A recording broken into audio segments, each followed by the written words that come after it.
Hi guys, welcome to CYC. My name's Nathan Hayes and today I want to talk to you about the itch. This is the be all and end all of this channel. This is that need for a project, need to move forward. It is that restlessness when nothing's happening. But that can also be anxiety and depression because it is a fear of staleness. It is catastrophizing getting stuck even when we don't actually know what that would look like.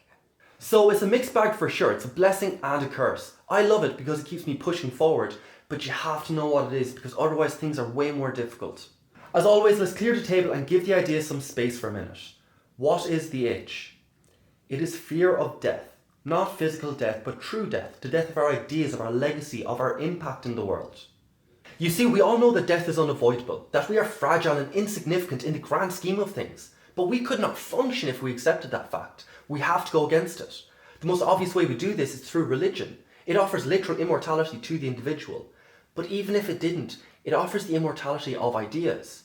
You don't need to create the idea, but if you give your life to it and it lives on past you, that is a legacy. And that is the itch. It is the need for impact. Not necessarily someone to wear your shoes, walk the same path, but for your effect to be more than just one life and for the ripple to live past you. So congratulations, you my friend have that itch.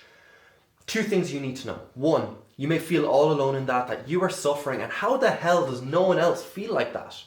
But that fear can manifest in many different ways. We've already said that religion is one of them, but have you ever noticed that it's really difficult to challenge a religious person on their beliefs?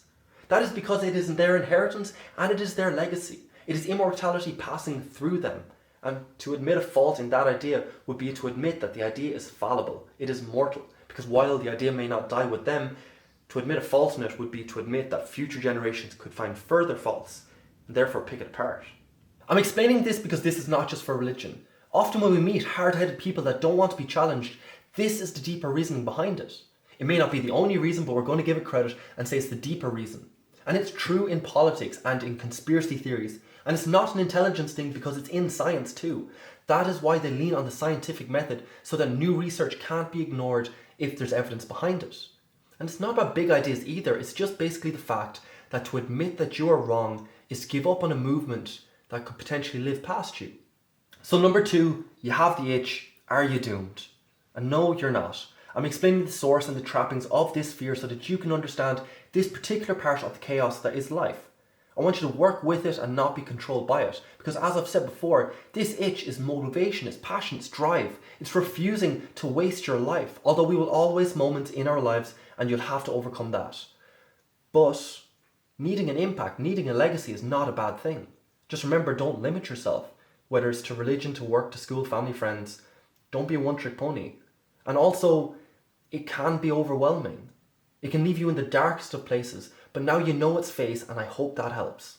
So that's it for today, guys. Thanks for watching. Stay safe. See you again next week.